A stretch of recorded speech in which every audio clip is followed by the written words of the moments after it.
Hi guys, DC Breaks back here on the DBS Institute YouTube channel with 3 advanced techniques that you can use for processing drums using Forever 89's plugin Visco. Now, if you don't know Visco, it's an amazing new tool that allows you to morph and resynthesize drums and sequence it out with loads of great processing and effects. The best part about it is it's absolutely free. You can use a fully functional demo of the plugin with just a short screen at the start when you open the plugin. So go and check it out. But before you do, make sure you watch this video so you're getting the most out of Visco. One of the great things about Visco is the quality of the sounds within it, and because they're not traditional audio files, they're a type of resynthesis analysis file called .blob files. They're really small. In fact, the whole thing is just a few megabytes, which is incredible. The presets themselves sound great and they're really diverse.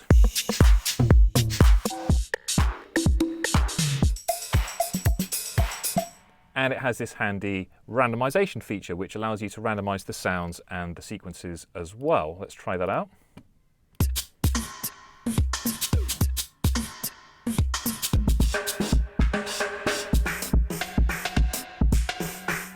And that can be really fun and inspiring as well. And what you can also do is right click, and if you like the sounds that you've got but want to try out a different sequence, you can do that, or vice versa as well. Now, the way that it works is that the sounds themselves comply to a particular pattern, which is that the kick is always on 1, then we have a rim on 2, snare on 3, clap on 4, tom on 5, sorry, percussion on 5, tom on 6, hi-hat on 7, and then usually some kind of other effect or percussion on track 8. And we can use this little bit of design to our advantage to create a system for randomly generating our own custom beats, if you like, using our own sounds. So the way that it works is when you hit randomize, it comes into the folder and it picks out a random kick and assigns it to 1, a rim to 2, and so on.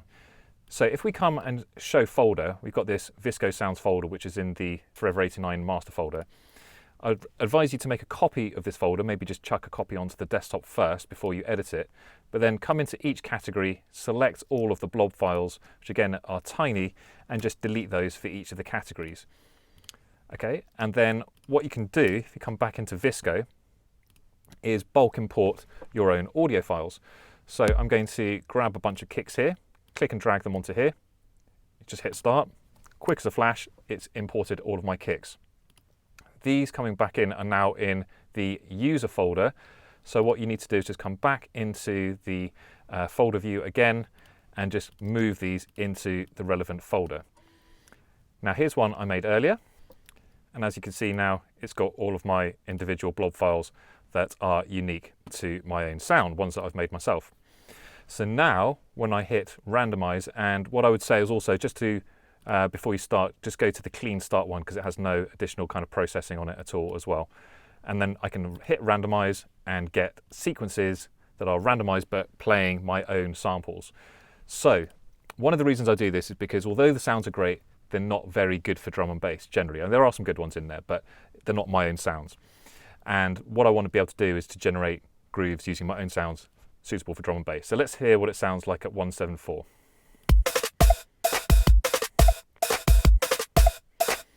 Now, drum and bass being quite fast, often the sounds are a little bit too long for the pattern, so we can easily just bring this down with the timescale control. And this sounds great because, particularly for drum and bass, where you want to have that kind of, you want to hear the whole sound, but you don't want it to overlap. So rather than just kind of losing some of the sound and chopping it like you'd have to do with a sampler, or if you were kind of working with a break, you can just shorten everything down. You're still getting the full sound, but just played through faster without any kind of compromise on the pitch side of things. And that can sound really nice as well. Now, because it's also importing and randomizing sounds on the left and the right, we can also get some cool blends with the transform function.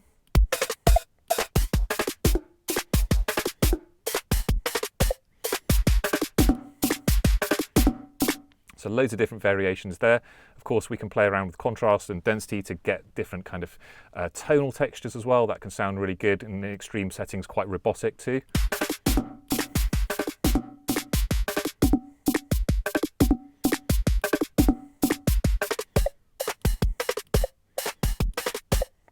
So loads we can do there, of course.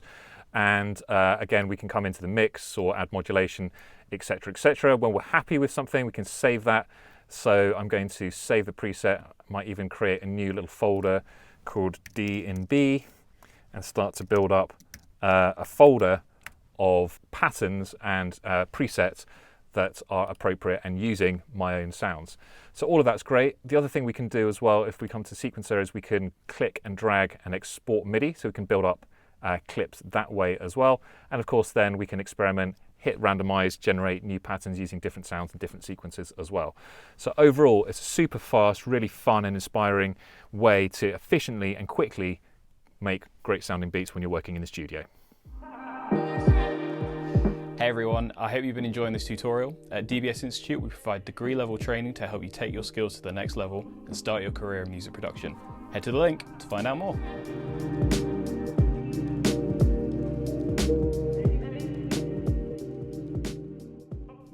Now, something else that Visco is really good for is coming up with new and creative ways of processing breaks. So what I've done here is to chop up an amen break, lay it out across the different tracks on one side, and then on the other, I've basically put in my own processed, very clean, very sort of carefully designed sound design variations. So I've got my kicks, snares, and so on. And what this allows us to do is to experiment with getting the kind of punch and purity of a carefully designed sound versus that rough, kind of ragged tonal quality that you get from something like the amen break, and kind of exploring different combinations of that, as well as then being able to play around with the time scale, the frequency, contrast, and so on. Let's take a listen.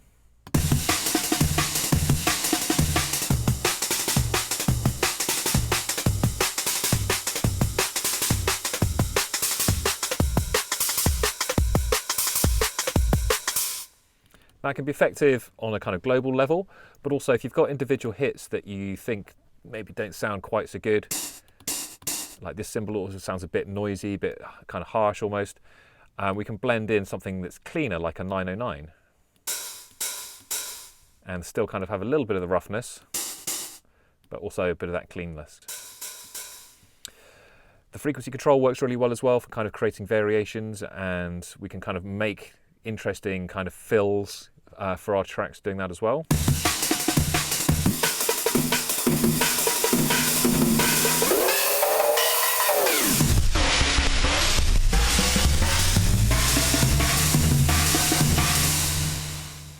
So loads of different variations that we can play around with there as well.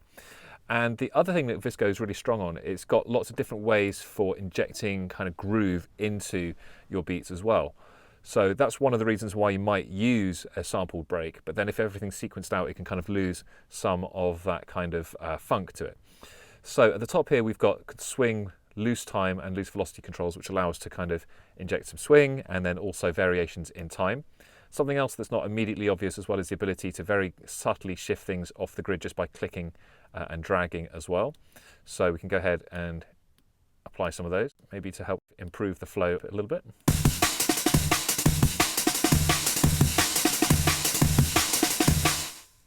We can also use the modulation matrix and choose a source that is noise hold, and that's going to use a randomly generated basically signal from the noise to modulate whatever target we choose.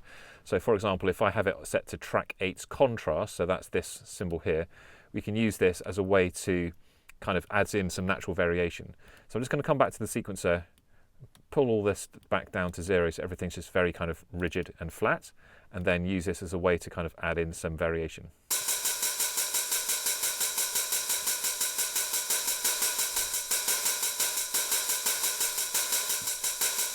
So you can hear those subtle variations there. You could do that on a global level as well if you wanted to kind of really try out some different and kind of more extreme examples of the same thing.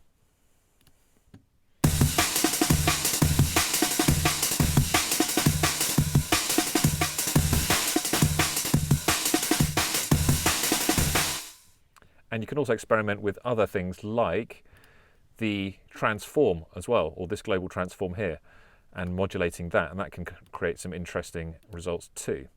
So for example, we might go for global transform. Let's see how that sounds. And this is going to randomly transform between our very clean drums and our rough sample break.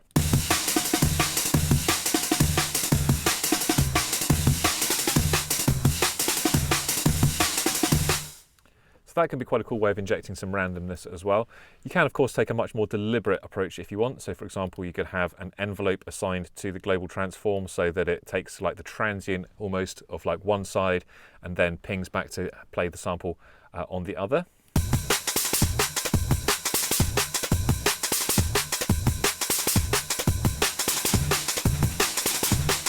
And finally, if we come back to the sound page, we can also add some variation here as well. So as standard, the velocity is set to control the dynamics by 50%, so we can control the volume of the individual hits just using velocity. So you will hear that if I do something like that, for example.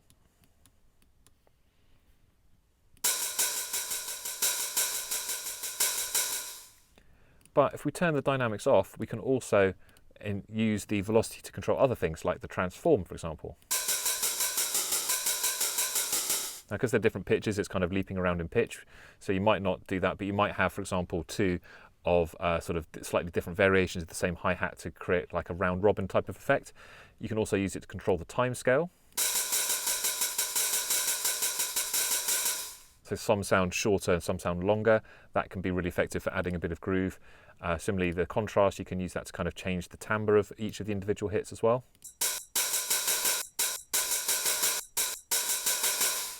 And once you've kind of got that set up, you can control the amount by varying the points on this chart here as well.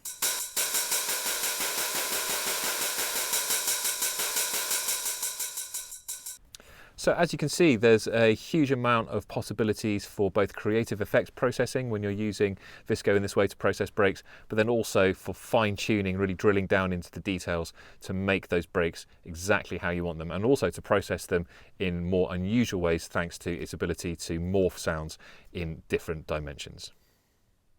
Now, another advanced way to use Visco is to turn it into a morphing synthesizer. And you can do this in live really easily with just a few little tricks. So the first thing you want to do is to add in a scale plugin as a MIDI effects and just choose all the notes to be this bottom C, like so. And that means now that no matter what note I press on the keyboard, it's still going to trigger the one track. So let's group those two together and then bring in an expression control. And this will allow us then to map a particular source, in this case the key track, so that's the value of the different notes on the keyboard, to the global frequency. So if we just click here, we can configure Visco and choose the global frequency, and then we can map our key track to that global frequency. Just need to make sure that it's bipolar, and that now means that I can play this kick sample like a synth. In other words, it's got range, or pitch range on it.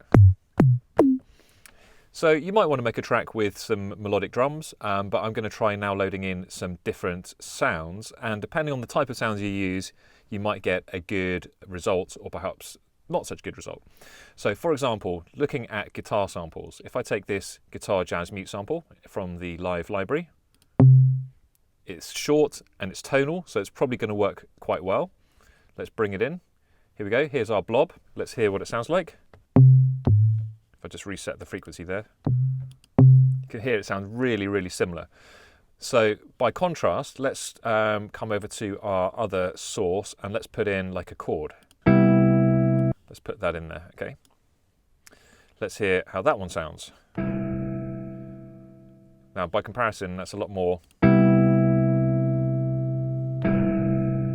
It's a lot noisier, kind of gritty, granular, which is kind of cool, but it maybe doesn't work so well.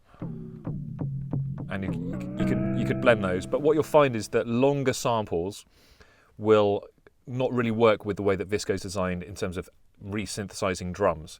So long bass samples, long melodic samples, anything with a long tail on it isn't going to translate super well. It's better suited to short sounds. And the way that I've been using it is to generate short bass sounds and to kind of explore textures doing that. So let's take a look at some of those.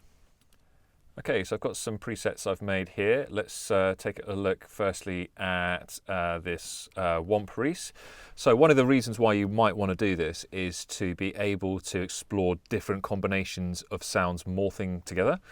So for example, on this side I have this frog womp, which was just like kind of like a womp that I imported. It sounded a bit froggish. And then on the other side I've got more of a kind of a bass sound. And so you can kind of blend these together and get a kind of bit of that sub. If I just come down an octave actually.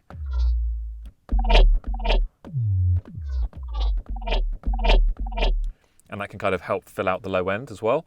Of course, once we've got it into here as well, we can explore different kind of contrast settings and density. And it can be quite a fun way of exploring how to make weird and unusual bass textures. Let's take a look at another one. Let's take a look at this clip bass. So this one, if we just come to this side, let's just have a look at what's going on here. So here I'm taking advantage of the modulation options, and I've drawn in an envelope and an LFO which are doing things like the LFO2 here, for example, is controlling the track clip. So if we come into mix, it's quite a good clipper in here. And so this is being modulated. If I press a note, you'll see what's happening. Taking advantage of some of these other effects as well. We've got the stereo fuzz, which is quite nice. And the transformer amp. Just adding a bit of grit. And so, yeah, we can kind of obviously now play this sound. So now we've got quite a cool bass patch that we can play and obviously also modulate as well. Let's take a look at one final one as well. So this one is a combination between a lead sound and this kind of deep sub. And so we can kind of explore different textures and again use this to kind of add sub to different top end layers, like whether that's a growl or a womp or a lead, and that can be quite interesting to explore. And in this case I got quite a nice kind of short plucky bass sound. And again now I can play this over a range of notes.